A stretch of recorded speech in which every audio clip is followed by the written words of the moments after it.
Hello बच्चे, स्वागत है आपका लॉजिक एक्सपर्ट टीम चैनल में।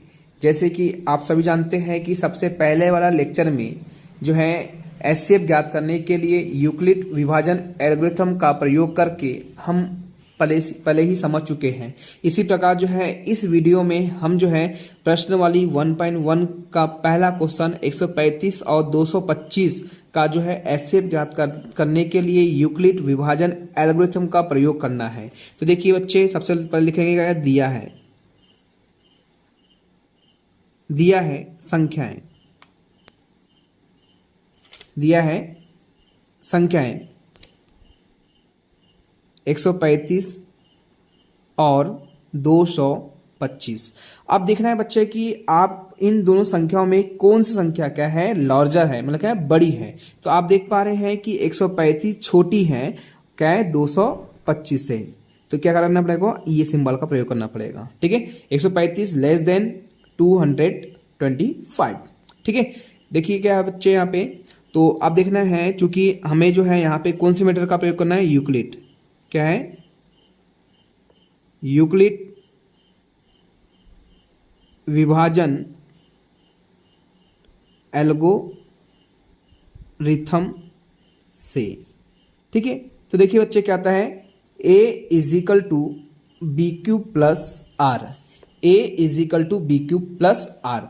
तो देखिए बच्चे, आपको मालूम होना चाहिए कि r की का क्या खासियत होती है। r का वैल्यू जो है 0 से बड़ा और इसके बराबर, और r का वैल्यू हमेशा b के वैल्यू से क्या होता है, छोटा होता है।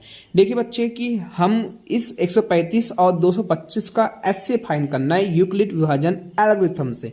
तो हमको क्या करना पड़ेगा, यहाँ पे बेटा चरण बनता है, बोलता है स्टेप बनती है। तो इस चरण नंबर फर्स्ट, मतलब स्टेप नंबर फर्स्ट कैसा बनाना है। तो देखना बच्चे कि जो ये 225 बड़ी है तो इसे भाज्य मानेंगे, और 135 क्या है, छोटी है, तो ये तुम्हारा क्या होगा, यहाँ पे भाजक होगा। तो 135 का पहाड़ा ऐसा पढ़ना है कि 225 आ जाए या 225 से कम। तो मैं 135 का 2वां पहाड़ा पढ़ता हूँ तो अधिक हो जाएगा। तो जो है मैं करूँगा 135 का 135 होगा। अब इसको करेंगे सबट्रैक्ट करेंगे, घटाएंगे, तो कितना आएगा 0, और 12 में से जाएगा 3 तो पे 9, और 1 में से जाएगा कट। ठीक है, अब जो ये क्या हुआ आपका, a का वैल्यू ये होता है भाज्य होता है, b का वैल्यू जो कि भाजक होता है, 1 मतलब यहाँ पे क्यूब मतलब भागफल होता है, और r यहाँ पे कहता है शेषफल जो कि 90 है। तो लिखेंगे बेटा यहाँ पे कि a क्या बच्चा है, a, तो a का वैल्यू कितना दिया यहाँ पे 225, तो लिखेंगे बच्चे यहाँ पे 225। बी का वैल्यू कितना दिया है 135, तो लिखेंगे बेटा 135 गुणा क्यूब का वैल्यू कितना दिया है 1, और आर का वैल्यू कितना दिया होता है यहाँ बेटा, कितना दिया है 90, लिखेंगे 90। अब देखिए ये आर का वैल्यू इस स्टेप में, इस चरण में 0 प्राप्त नहीं हुआ है, तो इसलिए क्या है आर नॉट इक्वल टू 0, इसलिए हमारी चरण जो है आगे और बनेगी। तो देखिए स्टेप नंबर सेकेंड, मतलब चरण नंबर सेकेंड। तो चरण नंबर सेकेंड में भाज्य क्या होता है और भाजक क्या होता है। तो देखिए चरण नंबर सेकेंड में शेषफल जो बचता है वो बन जाता है आपका, क्या बनता है बेटा, भाजक, और जो भाज्य जो आपका भाजक रहता है वो बनता है आपका क्या, भाज्य। अब 90 का पहाड़ा ऐसा पढ़ना है कि 135 आ जाए। यदि 90 का पहाड़ा 2 बार पढ़ता हूँ तो 180 होता है, जो कि 135 से अधिक जाता है। मैंने क्या बोला बच्चे, एक 90 का पहाड़ा ऐसा पढ़ना है कि 135 आ जाए या 135 से कम रह जाए, लेकिन 135 से अधिक नहीं होना चाहिए बच्चे। तो देखिए 90 एक का 90, घटाएंगे बच्चे तो कितना होगा 5, और 13 में से जाएगा 9, तो जगह तुम्हारा कितना पे 5, और कितना पे 4। अब देखिए ये a का वैल्यू, b का वैल्यू, और a क्यूब का वैल्यू, ये r का वैल्यू। ठीक है, तो a का वैल्यू कितना बच्चे यहाँ पे 135, b का वैल्यू कितना दिया है 90, क्यूब का वैल्यू 1, और r का वैल्यू 45, मतलब है 45। तो r नॉट इक्वल टू 0, जैसे कि आप देखते हैं r का मान यहाँ 45 है, जो कि r का मान 0 प्राप्त नहीं हुआ है, इसलिए स्टेप और आगे बढ़ेगी।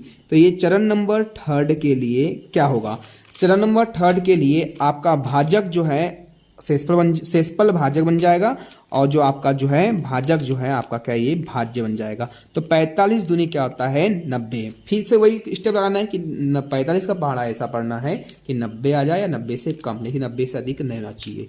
तो 45 दूना कितना होता है 90, घटाएंगे 0। ये ए का वैल्यू, बी का वैल्यू, क्यूब का वैल्यू और ये आर का वैल्यू। अब इस स्टेप में आर का वैल्यू क्या होगा 0 हो गया। तो अब चरण आगे नहीं बढ़ेगी। इस कंडीशन में जो है 135 और 225 का एचसीएफ जिस लास्ट चरण में शेषफल प्राप्त 0 प्राप्त होता है उसका भाजक ही इसका एचसीएफ होता है। तो यहाँ एचसीएफ कितना होगा 45 होगा बच्चे। ठीक है, तो क्या होगा बच्चे यहाँ पे 90 बराबर 45 गुणा 2 और आर इजिकल आर प्लस क्या यहाँ पे 0, क्या है आर इजिकल टू 0। ठीक है बच्चे, तो लिखेंगे अब लोग यहाँ पे चूंकि यहाँ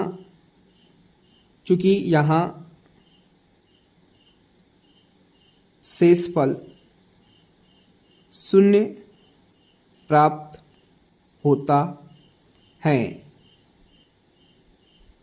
इसलिए यह प्रक्रिया यहाँ समाप्त की जाती है। इसलिए यह प्रक्रिया यहाँ पर समाप्त की जाती है। ठीक है, तो क्या यहाँ पे चूंकि यहाँ शेषफल 0 प्राप्त होता है इसलिए यह प्रक्रिया यहाँ समाप्त की जाती है।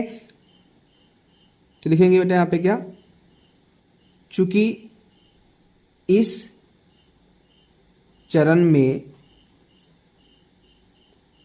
भाजक 45, भाजक क्या बेटा 45 है, लिखेंगे अतः संख्याएं 135 व 225 का HCF 45 होगा। अब बच्चे क्या समझ आया आपको कि 135 और 225 को विभाजित करने वाली बड़ी से बड़ी संख्या 45 है जो कि दोनों संख्या को डिवाइड कर रही है। धन्यवाद दोस्तों, इस प्रकार की वीडियो को देखने के लिए बने रहें लॉजिक एक्सपर्ट टीम चैनल में। Thank you.